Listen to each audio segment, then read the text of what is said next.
피곤하실 텐데 말씀의 귀를 기울여서 여러분들이 은혜 받기를 바라고, 은혜를 받게 되면 이 육신의 피곤도 풀어지게 됩니다. 그런 역사가 일어나기를 바랍니다. 동시에 질병 있는 사람들은 병까지도 치료가 될 수 있기를 축복합니다. 베드로가 성령을 받아서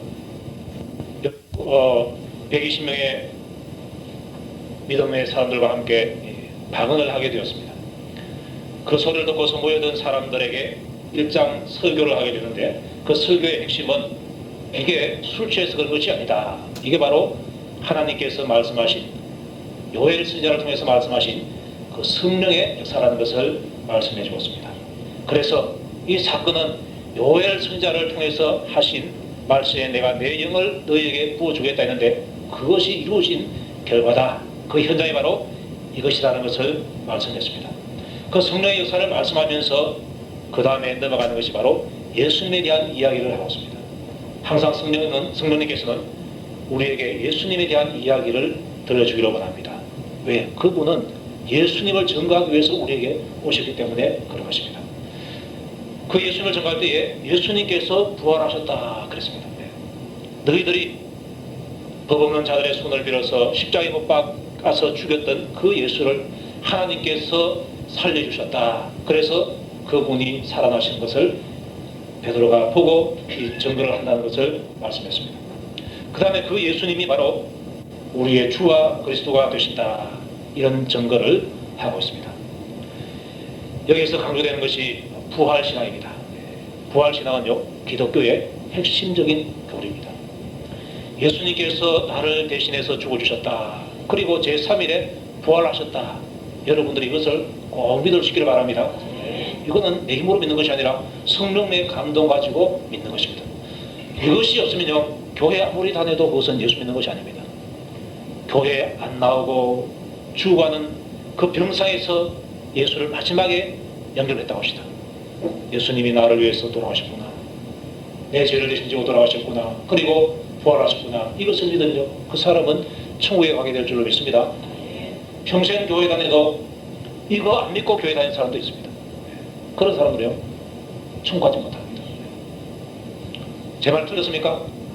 이게 맞는 말입니다. 제가 전도하면서요, 좀 오래전에 전도하면서, 전도하다 보면은 예수 믿은 지 오래된 사람도 어쩌다가 만나게 됩니다.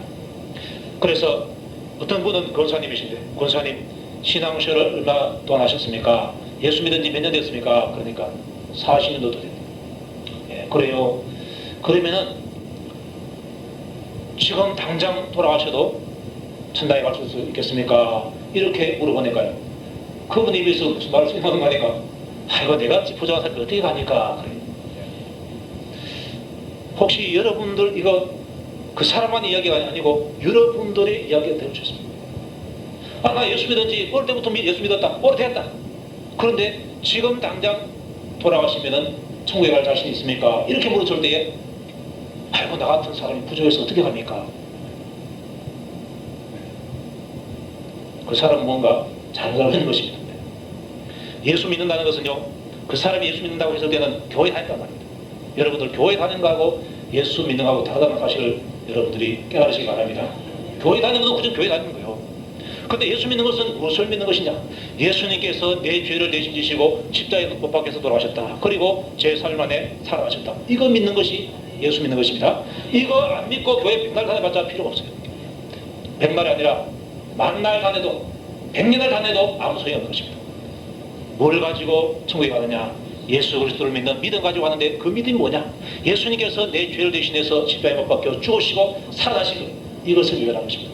이것을 믿으면 그것을 믿음으로 말미암아 구원을 받는다. 그렇게 증거하고 있는 것입니다. 바울은 이 부활을 강조하시면서 부활이 없다면 우리는 아무것도 아니다. 고린도 교회를 향해서 너희들이 지금 부활을 믿지 않고 있는 사람이 있는데, 만약에 부활이 없다면 그리스도도 헛되게 죽었고 내 믿음도 헛되고 아무것도 우리가 필요가 없는 것이다. 그런데 예수님께서 부활하셔서 잠자는 자들의 첫 열매가 되셨도다. 그렇게 말씀하시면서 부활을 믿어야 너희들이 구원받는다는 것을 말씀해 주었습니다. 이 부활은요, 부활절에만 부활이 강조되는 것이 아니라 매일의 생활 속에서 부활의 주님과 함께하는 그런 감수점이 있어야 하는 것입니다. 여러분들 우리가 예수 믿는다 할 때 그 예수님은요 부활하신 예수님이십니다. 주님이 나의 목자가 되신다 했을 때 그 주님은 바로 부활하신 주님이십니다. 부활하신 주님께서 나의 목자가 되시고 나를 돕는 자가 되어서 내 안에서 때로 내 곁에서 계신다는 사실을 여러분들이 기억하시기 바랍니다. 그 주님을 여러분들이 붙들고 사는 것입니다. 자, 이제 본문에 들어가서 형제들아 내가 조상 다윗이 대하여 담대히 말할 수 있노니 다윗이 죽어 장사되어 그 묘가 오늘까지 우리 중에 있도다. 그렇습니다. 이스라엘 백성들은요 아브라함 소리하면 꾹 죽습니다. 모세 소리하면 또 꾹 죽습니다. 또 다윗 그러면 또 꾹 죽습니다. 그만큼 아브라함을 높였고 모세를 높였고 다윗을 높였습니다. 그런데 그 다윗이 무슨 말을 했느냐, 그 다윗이 어떠한 예언을 메시아에게 한 것이냐, 이것을 지금 말하고 있는 것입니다. 다윗은 죽어 장사되어서 그 묘가 오늘까지 우리 중에 있도다. 그렇습니다. 이 말씀을 이해하기 위해서는 그 앞에 있는 27절을 봐야 됩니다. 다윗이 시편에서요 이렇게 말했습니다. 이는 내 영혼을 음부에 버리지 아니하시며 주의 거룩한 자로 썩음을 당치 않게 하실 것이미로다. 이랬습니다. 시편 110편인가 그 부분에 그 말씀이 나왔습니다. 내 영혼을 음부에 버리지 아니하시며 그 다음에 주의 거룩한 자로 썩음을 당치 않게 하실 것이미로다. 이 시편에 있는 한 구절인데 이 구절을 읽었을 때에 유대인들 치고 이 구절을 안 들어본 사람이 없습니다. 어떤 사람은 이것을 암송하고 있습니다. 원어로 암송을 하고 있습니다. 그런데 이 뜻이 뭐냐고 물었을 때에 자기들은 제대로 답변을 하지 못하는 것입니다. 그리고 제대로 알지를 못했어요.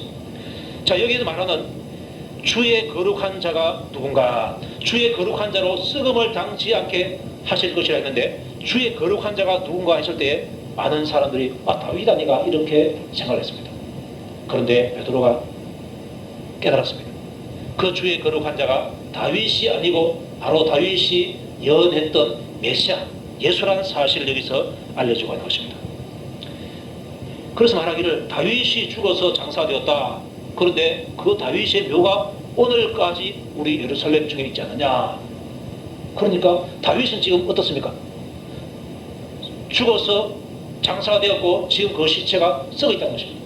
그렇다면 이 주의 거룩한 자로 썩음을 당치 않게 하신다 했는데 다윗은 썩어 있으니까 이 주의 거룩한 자는 다윗이 아니라는 것입니다. 그러면 누구냐? 그는 선지자라 하나님이 이미 맹세하사 그 자손 중에서 한 사람을 그 위에 앉게 하리라 하심을 알고 미리 보는 거로 그리스도의 부활하심을 보고 말했다는 것입니다. 이 예언이 시편에는 이 예언이 바로 자기에 대한 예언이 아니고 자기 자손 혈통으로 장차 하나님께서 보내주시는 메시아가 오시는데 그 메시아는 그 육체가 썩어서 썩음을 당치 않는다는 것입니다. 죽어도 썩음을 당치 않는다. 그렇게 말했습니다. 자, 메시아가 오시는데 그 메시아는 죽어도 썩음을 당치 않는다. 그러면은 그 썩음을 당치 않는다는 말이 무슨 말인지를 전혀 알지 못합니다. 그런데 그 말이 바로 예수님께서 왜 안 썩느냐? 죽었다가 다시금 살아나시기 때문에 썩지 않는다는 것을 지금 설명하고 있는 것입니다. 우리가 볼 때는 간단한데요. 그 당시에 유대인들이 볼 때는 이게 너무나 힘들었습니다. 죽었으면 반드시 무덤에 장사가 되고 그 다음에는 세월에 가면 썩게 되는데 유대인들은 또 나이가 아니고 달새가 늙어가지고요 사흘날 만에 썩어버려요. 나사로의 시체가 어떻습니까? 나흘 만에 예수님께서 가시니까 썩어서 냄새가 우리나라도 마찬가지입니다. 여름에 사람 돌아가셔 보십시오. 나중에 그 무덤 이럴 때 보니까요 썩어가지고 물이 밖으로 흘러. 그래서 요즘에도 보니까 드라이 아이스를 넣더라고요. 그러면 안 썩죠. 그런데 그 당시에는 그런 거 없었잖아요. 주의 거룩한 자가 썩음을 당치 않는다 했는데 그 말이 무슨 말이에요? 도무지 알지 못한 거죠. 나중에 보니까 같네. 살아나시기 때문에 썩지 않는다는 것입니다. 그게 바로 요 말씀이 주의 거룩한 자로 썩음을 당치 않게 하실 것입니다. 요 말씀이 바로 그리스도의 부활을 예언하는 말씀입니다. 베드로도 이걸 이때 알았어요. 그전에는 몰랐어요. 감사하게도 성령님께서는요 여태까지 전혀 몰라도 그 순간에 깨닫게 주시면요, 마치 예전에 알아듣던 것처럼 그렇게 말하시다는 거예요. 그는 선지자다 미리 예언했다는 것입니다. 하나님이 이미 맹세하사 그 자손 중에서 한 사람을 그 위에 앉게 하리라 하심을 알고 미리 보는 거로 그리스도의 부활하심을 보고 말했다. 저가 음부에 버림이 되지 않고 육신이 썩음을 당하지 아니하리라 하시더니 이 예수를 하나님이 살리신지라 우리가 다 이 일의 증인이로다. 그렇게 말씀했습니다. 베드로는 모여든 사람들에게 지금 예수 그리스도의 부활에 대해서 설명하고 있는 것입니다. 너희들이 예수를 죽였지. 그런데 하나님께서 그를 무덤 가운데서 살리셔서 썩음을 당치 않게 하셨다. 그런데 이 사건이 어디 있는 거니까 시편에 이미 하나님께서 다윗을 통해서 예언해놨지 않느냐. 그 예언이 지금 성취된 것이다. 이렇게 말하십니다. 이 말을 들었을 때에 그 듣는 사람들 속에서 성령님께서 역사하시면요, 아멘을 받을 수 있어요. 그러나 이 진리의 말씀을 받고서도 성령님께서 그들에게 은혜를 주지 아니하시면 진리의 말씀을 듣고서도 아멘 소리가 나오지 않습니다. 왜? 안 믿어지기 때문에 그렇습니다. 감사하게도요, 이때에 있었던 사람들이 성령의 은혜를 받아가지고 회개의 역사가 막 일어나서 예수 그리스도 이름으로 회개하고 세례를 받게 되는 역사가 일어나는 것입니다. 이들이 우리의 믿음의 선배가 된 것입니다. 그리스도의 부활은 우연히 있는 것이 아니고 하나님께서 미리 다윗을 통해서 예언을 했다는 것입니다. 그 예언대로 예수님께서 다시금 살아나셨다. 이것을 말하는 것입니다. 우리 하나님께서는요, 말씀하시고 그 말씀을 반드시 때가 되어서 이루시는 분이십니다. 여러분에게도 하나님께서 개인적으로 꿈을 주시고 때로는 말씀을 주셔서 그 말씀을 이루기를 원하십니다. 하나님께로부터 받은 말씀이 확실하다면 여러분들 그 말씀을 붙들고 기도하고 기다리십시오. 그러면 반드시 응답을 주시고 때가 되면 하나님께서 그 일을 이루게끔 보여주시는 것입니다. 다윗에게 기름을 부어서 장차 이스라엘의 왕이 되게 해주겠다 하셨습니다. 기름 부음 받은 때가 10대 소년이었습니다. 그런데 금방 왕이 되는 것이 아니라 나중에 어느 정도 나이가 차서 30세쯤 돼서 그렇게 왕이 되게 되었습니다. 요셉도 마찬가지입니다. 17, 18세의 그 나이에 꿈을 주었습니다. 이삭이 일어나가지고 형제들 이삭이 자기에게 절을 하고 하늘의 11별과 또 해가 달고 11별이 자기에게 절을 하고 이것을 꿈을 보여주시는데 하나님께서 보여주신 꿈인 것입니다. 내가 너희 그렇게 해주겠다는 그 꿈인 것입니다. 그런데 그 꿈이 나중에 요셉이 30세가 되어서 비로소 이루어지게 된 것입니다. 하나님께서 결국은 이루시더라. 다시 합시다. 하나님께서 결국은 이루시더라. 아멘입니까? 요셉에게 주신 꿈이 이루어지는 것처럼 다윗에게 주시는 꿈이 이루어지는 것처럼 오늘날 하나님께서 저와 여러분들에게 주시는 꿈 하나하나가 다 이루어지게 되는 것입니다. 우리는 그 말씀 받았을 때에 붙들고서 감사합니다. 감사합니다. 의심했다가 내가 그의 손에 내 손을 한번 넣어보고 옆구리에 내 손을 한번 넣어봐야 있겠다 그랬는데 예수님께서 나타나시자마자 도망가고야 합니다. 주는 나의 하나님이시고 나의 주십니다. 고백을 하게 된 것입니다. 부활하신 주님에 대한 고백. 예수님은 나의 주님이십니다. 예수님은 나의 하나님이십니다. 이 고백이 여러분들에게도 있으시기를 바랍니다. 이 고백이 있어야 내가 사는 겁니다. 이 고백이 있어야 내가 진짜 예수를 믿는 사람이 되는 것입니다. 정의는 보고 들은 것을 말하는 사람인데 그 정인 서기 위해서 자기가 각오해야 될 것은 자기의 목숨입니다. 영어로 순교자라는 뜻하고 정인이라는 뜻하고 똑같습니다.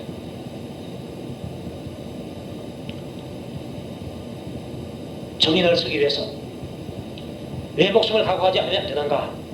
바르게 정인을 서면은 자기의 목숨을 위협하는 사람이 있기 때문에 그 위협하는 사람의 그 위협을 무릅쓰고 자기는 나는 예수님의 부활하심을 믿는다. 분명히 내가 봤다. 10번 이상이나 내가 봤다 라고 전할 수가 있어야 하는 것입니다.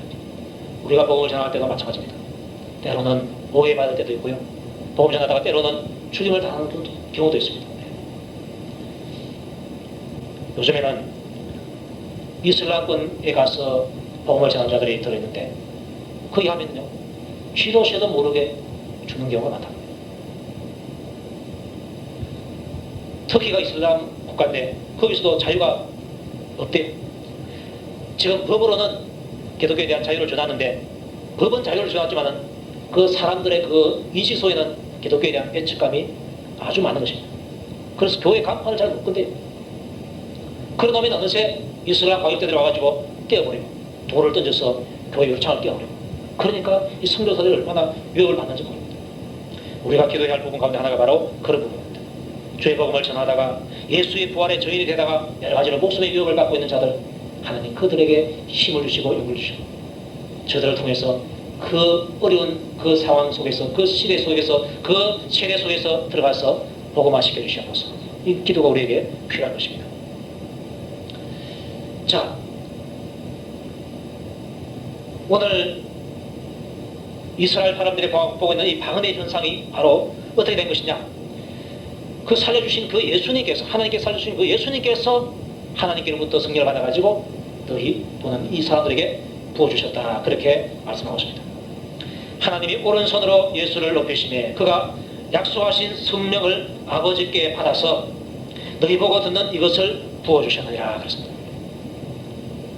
예수님께서 하나님 아버지로부터 성령을 받아가지고 그 하나님 아버지의 영이고 자기의 영인 그 성령님을 그 120명의 무리 속에 들어가서 부어주게 됐다는 것입니다. 그러니까 거기가 은혜 받는 장소가 되어버렸고 또 성령으로 말하게 하심을 따라서 방언을 하게 되었다 이렇게 말하고 있는 것입니다. 그래서 이것은 너희들이 초라한 것처럼 술 취한 것이 아니다. 지금 우리가 미친 것이 아니다. 성령의 역사가 일어난 것이라는 것을 강조하고 있는 것입니다. 또 말씀하시기를 다윗은 하늘에 올라가지 못하였으나 친히 말하여 가로되 주께서 내 주에게 말씀하시기를 내가 내 원수로 내 발등상 되게 하기까지 너는 내 우편에 앉아서라 하셨도다 이렇게 말하고 있습니다. 이 말씀은요 마태복음에도 있는데 어느 날 예수님께서 바리새인들로부터 질문을 받습니다. 예수님 율법 중에서 가장 큰 계명이 무엇입니까? 그때 예수님께서 하나님을 사랑하라 이웃을 내 몸과 같이 사랑하라 이것이 가장 큰 계명이다 그렇게 말씀합니다. 그러면서 예수님께서 바리새인들에게 한 가지를 묻습니다. 내가 이제 질문 한번 해볼게 한번 대답해라 그랬습니다. 너희는 그리스도에 대하여 어떻게 생각하느냐 누구의 자손이냐 물어봤습니다. 물어보니까 예 그리스도는 다윗의 자손이지요 그랬습니다. 그리스도가 다윗의 자손이라는 사실을 모르는 사람 유대인들 가운데서는 없습니다. 다 압니다. 그런데 그 말씀 받아가지고 예수님께서 묻습니다. 그러면은 다윗이 성령에 감동하여 어찌 그리스도를 주라 칭하여 말하되 주께서 내 주께 이르시되 내가 내 원수를 내 발 아래 둘 때까지 내 우편에 앉아서라 하시도다 하였느냐. 다윗이 그리스도를 주라 칭하였은즉 어찌 그의 자손이 되겠느냐 그렇게 물었습니다. 구약의 시편에 있는 대로 다윗이 성령에 감동해서 시를 썼는데 그때에 그리스도를 다윗이 뭐라고 부르는 하니까 주라고 칭했다는 것입니다. 주라고. 다윗이 뭐라고 하니까 주께서 내 주께 이르시되 앞에 있는 주께서는 하나님 성부 하나님을 말하고 있습니다. 그 성부 하나님께서 그 다음에 있는 내 주께 이르시되 그 내 주가 바로 그리스도를 하고 있습니다. 성부 하나님께서 예수님에게 그리스도에게 이르시되 뭐라고 말씀하신 거 하니까 내가 너의 원수를 내 발 아래 둘 때까지 내 우편에 앉아서라 이렇게 말씀했다는 것입니다. 다윗은 하늘에 올라가지 않았지만 하늘에서 되어지는 일을 그 순간에 하나님의 은혜로 보게 되었습니다. 보니까 성부 하나님께서 성자 예수님께 말씀하시는데 주께서 성부 하나님께서 내 주님께 말씀하시는데 내가 내 원수를 내 발 아래 둘 때까지 내 우편에 앉아서라 이렇게 말씀하는 것을 들었습니다. 듣고서 이제 그 시를 쓴 것입니다. 자 여기 보니까 다윗이 그리스도를 가리켜서 그 보좌 우편에 앉아 계시는 그 그리스도를 가리켜서 내 주라 칭했다는 것입니다. 임금이라 그렇게 칭했다는 것입니다. 그러면 어떻게 그의 자손이 되겠느냐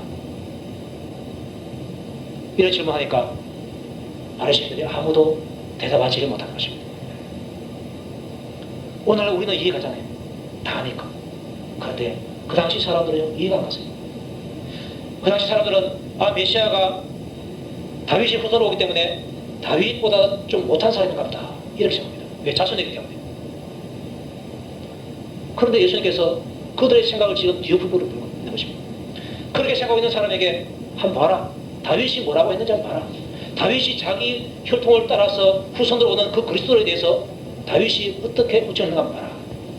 내 주님이라고 호칭했다는 것입니다. 그럼 네 어떻게 되는가 한번 대답해봐라. 예수님은 다윗이 주가 되시고 오늘날 우리 주가 되십니다. 그분은 우리 하나님이십니다. 아멘입니까? 성자 하나님이십니다. 그런데 그분이 낮아지셔서 인간의 모습으로 오실 때에 다윗의 혈통을 빌려가지고 오셨다는 것입니다. 왕의 혈통을 빌려가지고 오셨는데 이분이 유대인의 왕과 동시에 만왕의 왕이 된 예수 그리스도입니다. 그래서 예수님께서 내가 다윗보다 뛰어난 자다 그 말하는 것입니다. 내가 다윗으로 하여금 주라는 말을 다윗이 나에게 주라고 하는 그 주가 바로 나라는 것을 말하고 있습니다. 많은 시인들이 아마 여기서 깜짝 놀랐을 것입니다. 우리가 메시아는 다윗이 후손으로 오기 때문에 다윗보다 좀 못한 사람인가 생각했는데 다윗이 그 메시아에 대해서 내 주님이라고 취했다. 이거 어떻게 된 거냐 헷갈리는 것입니다. 그래서 감히 주님께 더 이상 할 말을 하지 못하는 것입니다. 이게 때로는 예수 믿은 지 오래되고 또 성경을 좀 맞다고 하는 사람의 어리석은 모습일 수도 있습니다. 바리새인들은요 얼마나 성경 말씀에 철두철미인지 모릅니다.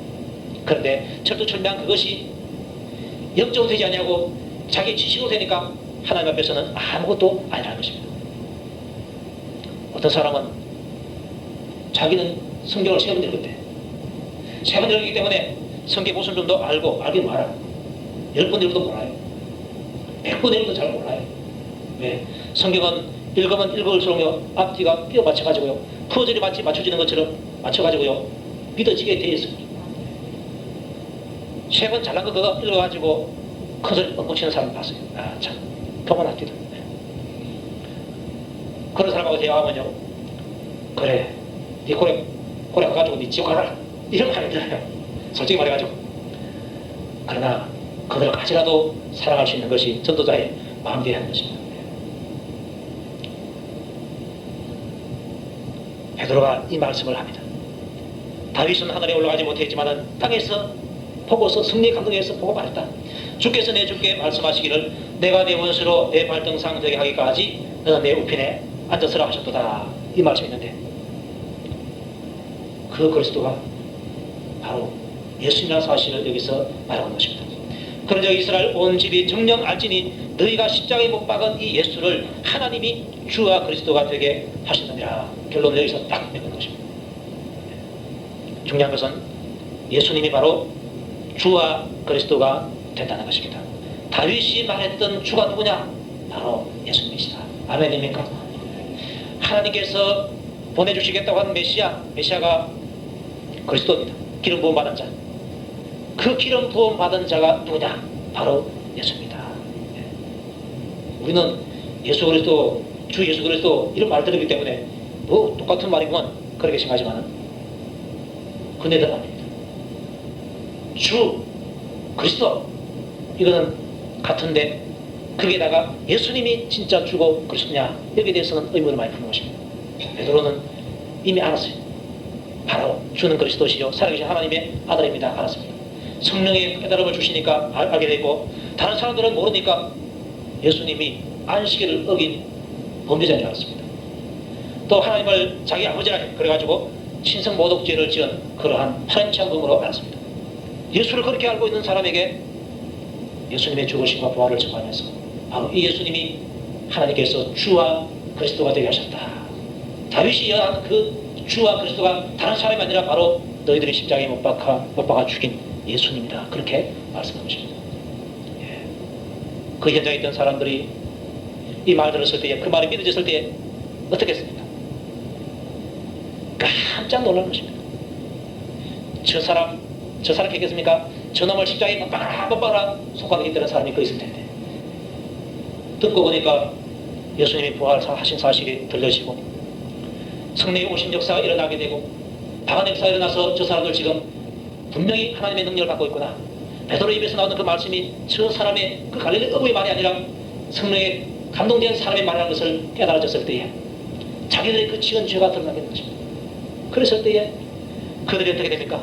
마음에 찔려서 베드로와 다른 사도들에게 물어가는데 형제들아 우리가 어찌하고 이게 바로 하나님의 은혜의 역사인 줄 믿습니다. 여러분에게도 하나님 말씀을 들을 때에 여러분 마음속에서 마음에 찔리기를 바랍니다. 찔려서 주님 제가 어떻게 하고요? 우리는 답을 알고 있습니다. 주님 앞에 내 모든 것을 내어놓으면 되는 것입니다. 오늘 주님께서 우리에게 해주시는 말씀, 예수님이 주와 그리스도가 되신다. 그분이 나의 왕이 되시고 내 죄를 대신 지시기 위해서 죽어주시고 살아나신 그리스도가 바로 예수님이시다. 내가 그 예수님을 붙들고 절대로 놓치지 않으리라. 여러분들에게 이 믿음이 충만해지기를 주의 이름으로 축복합니다. 기도드리겠습니다. 우리 하나님을 찬송합니다. 예수님께서 일찍이 십자가에 못 박혀서 돌아가시고 사흘 만에 살아나신 것을 저희들이 믿습니다. 이 복음이 전해질 때에 성령님께서 우리에게 감동 주시고 감화 주시어서 깨닫게 하시고 믿게 하심을 또한 감사드립니다. 이 믿음 가지고 우리가 살아가고 또 절대로 우리가 이 믿음에서 떨어져 나가지 않도록 주님께서 저희들을 붙들어 주시옵소서. 예수님 이름으로 기도하옵나이다. 아멘.